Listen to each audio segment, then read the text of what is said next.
नमस्कार ओडिशा। आज हूँ फेब्रुआरी मास 11 तारिख बुधवार। आउ आजिर पाणीपाग अपडेट आसी जाइछि। तेबे भिडियोटी आरंभ करने पूर्वर समस्त को गोटे रिक्वेस्ट, आमर चैनल को सब्सक्राइब करने सहित पाखरे आसुतिबा बेल आइकन को ऑन करने को जम्मारू भूलंतु नाही। कलबल करिबो ताती, कमिबो शीत। आंचलिक पाणीपाग केन्द्रर बड़ पूर्वानुमान। राज्य में शीतर प्रकोप क्रमशः ह्रास पाइबा सह एबे ताती बढ़िबाकु जाउछि। आंचलिक पाणीपाग केन्द्रर सूचना अनुसार आज रातिर तापमात्रा रे वृद्धि घटिबो। आसंता 3 दिन पर्यंत शीत धीरे धीरे कमिबो एवं एहा परे पारद उपरकू उठिबो। आगामी 3 दिन मध्यरे रातिर तापमात्रा 2 ରୁ 3 डिग्री पर्यंत वृद्धि पाइबार संभावना रहिछि, जहाँ राज्यवासी को तातीर अनुभूत कराइब। अन्यपटे आगामी 7 दिन पर्यंत समग्र राज्य रे पाग मुख्यतः सुखिला रहिब। तेबे कंधमाल जिले में एबे मध्य शीतर प्रभाव जारी रहिछि। बालीगुड़ा, दारिंगबाड़ी एवं फुलबाणी भली अंचल रे पारद 10 डिग्री सेल्सियस तले रहिथिबारु सेठारे ठंडा अनुभूत हेउछि। किंतु अन्यान्य जिला गुड़िकरे खूब शीघ्र गरमर प्रभाव देखिबाकू मिलिबो बोली विभाग पक्षरु सूचना दिया जाइछि।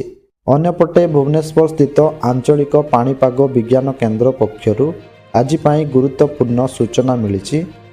आज पाई मोट 6टी जिला को येलो वार्निंग एवं 22टी जिले में प्रबल शीत एवं 8टी जिले में हालुका शीत अनुभूत हेबो। एहा सहित राज्यर समुदाय 30टी जिले में पाग सुखिला रहिबो बोली पूर्वानुमान करा जाइछि। तेबे आज केउं जिला को सतर्क सूचना दिया जाइछि, केउं जिला गुड़िकरे पाग सुखिला रहिबो, ता सहित केउं जिला गुड़िकरे हाड़भंगा शीत बा भीषण शीत हेबो एवं केउं जिले में प्रबल शीत हेबो एवं राज्यर तापमात्रा केते डिग्री सेल्सियस पर्यंत बढ़िबो, ता सहित आउ केते दिन पर्यंत घन कुहुड़ी देखाजिबो, ता सहित केबे ठारू ताती बढ़िबो और एहार प्रभाव किभଳି रहिबो ताकू नहीं पाणीपाग विभाग कौन अपडेट देइछि, ए नहीं संपूर्ण खबर एवं आपणक जिल्लार तापमात्रा केते रहिबो ताहा जानिबा पाई भिडियोटी को शेष पर्यंत निश्चय देखंतु। ता सहित चैनल रे नुआ करी आसीथिले आम चैनल जी न्यूज अपडेट को एबे ही सब्सक्राइब करी पाखरे आसुतिबा बेल आइकन को ऑन करी रखंतु। एहा द्वारा आपण सबुदिन पाणीपागर सटीक अपडेट सर्वप्रथमे पाई परिबे। तेबे चलंतु डेरी न करी आजिर पाणीपाग अपडेट उपरे नजर पकाई नेबा। कमिबो शीत, बढ़िबो ताती। आसंता 3 दिन पाई पाणीपाग विभागर पूर्वानुमान। राज्य में शीतर प्रकोप क्रमशः ह्रास पाइबारे लागिछि। आंचलिक पाणीपाग विज्ञान केन्द्रर सूचना अनुसार आसंता 3 दिन पर्यंत रातिर तापमात्रा धीरे धीरे वृद्धि पाइब। सोमवार राति रे फुलबाणी रे सर्वनिम्न तापमात्रा 7.5 डिग्री सेल्सियस रेकर्ड करा जाइथिबा बेले राउरकेला रे 9.1 एवं दारिंगबाड़ी रे 10 डिग्री सेल्सियस रहिथिला। सेहीपरि सुंदरगढ़ और नवरंगपुर रे 10.6 डिग्री सेल्सियस तापमात्रा अनुभूत होइछि।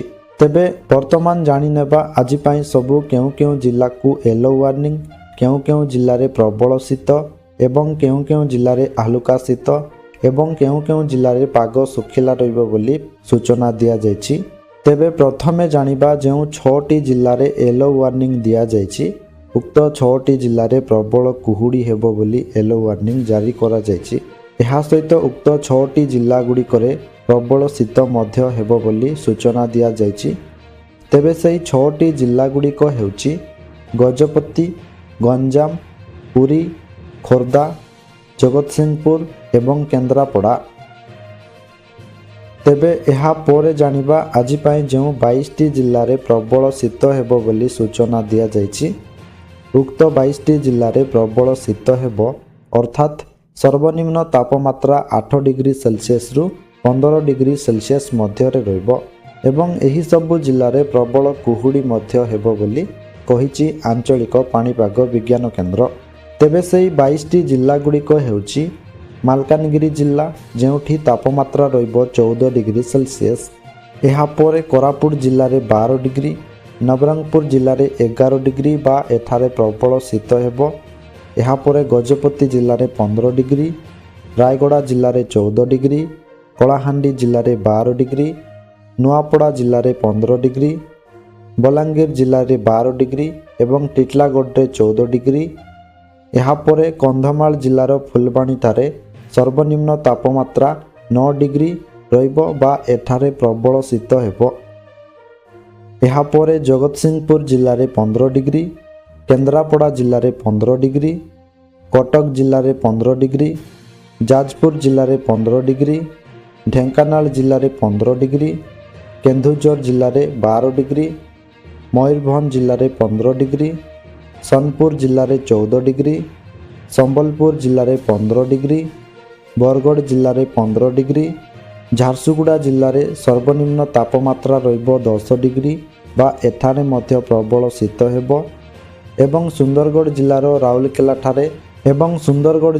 ରାଉରକେଲାଠାରେ ମଧ୍ୟ ସର୍ବନିମ୍ନ ତାପମାତ୍ରା ରହିବ 10 ଡିଗ୍ରୀ ବା ଏଠାରେ ମଧ୍ୟ ପ୍ରବଳ ଶୀତ ହେବ ଏବଂ ସୁନ୍ଦରଗଡ଼ ଜିଲ୍ଲାରେ 12 ଡିଗ୍ରୀ ସେଲସିୟସ୍ ତାପମାତ୍ରା ରହିବ।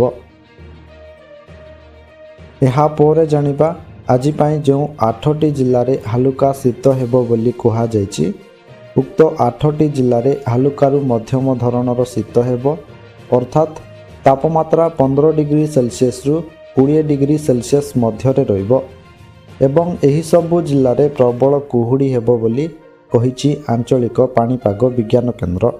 ତେବେ ସେହି 8ଟି ଜିଲ୍ଲାଗୁଡ଼ିକ ହେଉଛି ଗଞ୍ଜାମ ଜିଲ୍ଲା, ଯେଉଁଠି ତାପମାତ୍ରା ରହିବ 18 ଡିଗ୍ରୀ ସେଲସିୟସ୍, ଏହାପରେ ପୁରୀ ଜିଲ୍ଲାରେ 19 ଡିଗ୍ରୀ, ଖୋର୍ଦ୍ଧା ଜିଲ୍ଲାରେ 18 ଡିଗ୍ରୀ, ନୟାଗଡ଼ ଜିଲ୍ଲାରେ 16 ଡିଗ୍ରୀ, ଭଦ୍ରକ ଜିଲ୍ଲାରେ 17 ଡିଗ୍ରୀ, ବାଲେଶ୍ୱର ଜିଲ୍ଲାରେ 17 ଡିଗ୍ରୀ, ଦେଓଗଡ଼ ଜିଲ୍ଲାରେ 16 ଡିଗ୍ରୀ ଏବଂ ବୌଦ୍ଧ ଜିଲ୍ଲାରେ ମଧ୍ୟ 16 ଡିଗ୍ରୀ ସେଲସିୟସ୍ ତାପମାତ୍ରା ରହିବ। ତେବେ ଏହାପରେ ଜାଣିବା ଆଜି ପାଇଁ ଯେଉଁ ସମୁଦାୟ 30ଟି ଜିଲ୍ଲାରେ ପାଗ ଶୁଖିଲା ରହିବ ବୋଲି କୁହାଯାଇଛି, ଉକ୍ତ 30ଟି ଜିଲ୍ଲାରେ ପାଗ ମୁଖ୍ୟତଃ ଶୁଖିଲା ରହିବ ଏବଂ କିଛି କିଛି ସ୍ଥାନରେ ପାଗ ମେଘୁଆ ରହିବ। ତା ସହିତ ଏହି ସମୁଦାୟ 30ଟି ଜିଲ୍ଲାରେ ଆଜି ପାଇଁ କୌଣସି ବର୍ଷାର ସମ୍ଭାବନା ନାହିଁ ବୋଲି ଏହି ସବୁ ଜିଲ୍ଲାକୁ କୌଣସି ୱାର୍ଣ୍ଣିଂ ଦିଆଯାଇ ନାହିଁ ବା ଏହି ସବୁ ଜିଲ୍ଲାକୁ ଗ୍ରୀନ୍ ଜୋନ୍ରେ ରଖିଛି ଆଞ୍ଚଳିକ ପାଣିପାଗ ବିଜ୍ଞାନ କେନ୍ଦ୍ର। ତେବେ ସେହି 30ଟି ଜିଲ୍ଲାଗୁଡ଼ିକ ହେଉଛି ମାଲକାନଗିରି, କୋରାପୁଟ, ନବରଙ୍ଗପୁର, ରାୟଗଡ଼ା, କଳାହାଣ୍ଡି, ନୂଆପଡ଼ା, ବଲାଙ୍ଗୀର, କନ୍ଧମାଳ, ଗଜପତି, ଗଞ୍ଜାମ, ନୟାଗଡ଼, ବୌଦ୍ଧ, ସୋନପୁର, ବରଗଡ଼, ସମ୍ବଲପୁର, ଝାରସୁଗୁଡ଼ା, ସୁନ୍ଦରଗଡ଼, ଦେଓଗଡ଼, ଅନୁଗୁଳ, ଢେଙ୍କାନାଳ, କଟକ, ଖୋର୍ଦ୍ଧା, ପୁରୀ, ଜଗତସିଂହପୁର, କେନ୍ଦ୍ରାପଡ଼ା, ଯାଜପୁର, କେନ୍ଦୁଝର, ଭଦ୍ରକ, ବାଲେଶ୍ୱର ଏବଂ ମୟୂରଭଞ୍ଜ। ତେବେ ଦର୍ଶକ ବନ୍ଧୁ, ଏହା ଥିଲା ଆଜିର ସମ୍ପୂର୍ଣ୍ଣ ପାଣିପାଗ ଅପଡେଟ୍। ସବୁଦିନ ଏହିପରି ପାଣିପାଗ ଅପଡେଟ୍ ଜାଣିବା ପାଇଁ ଆମର ଚ୍ୟାନେଲ୍ ସହିତ ଯୋଡ଼ି ହୋଇ ରୁହନ୍ତୁ। ଆଉ ଆପଣ କେଉଁ ଜିଲ୍ଲାରୁ ଏହି ଭିଡ଼ିଓ ଦେଖୁଛନ୍ତି ଏବଂ ଆପଣଙ୍କ ଜିଲ୍ଲାରେ ଶୀତ କିଭଳି ଅଛି କମେଣ୍ଟ ବକ୍ସରେ ନିଶ୍ଚୟ ଜଣାନ୍ତୁ। ଭିଡ଼ିଓକୁ ଗୋଟେ ଲାଇକ୍ କରିବା ସହିତ ଅନ୍ୟମାନଙ୍କ ସହିତ ସେୟାର କରନ୍ତୁ, ଯାହାଫଳରେ ସମସ୍ତେ ସଠିକ୍ ପାଣିପାଗ ସୂଚନା ପାଇପାରିବେ। ଆସନ୍ତାକାଲି ପୁଣି ଦେଖାହେବ ଏକ ନୂଆ ଅପଡେଟ୍ ସହିତ। ସେ ପର୍ଯ୍ୟନ୍ତ ବିଦାୟ ଦିଅନ୍ତୁ। ରହିଲି, ନମସ୍କାର, ଜୟ ଜଗନ୍ନାଥ।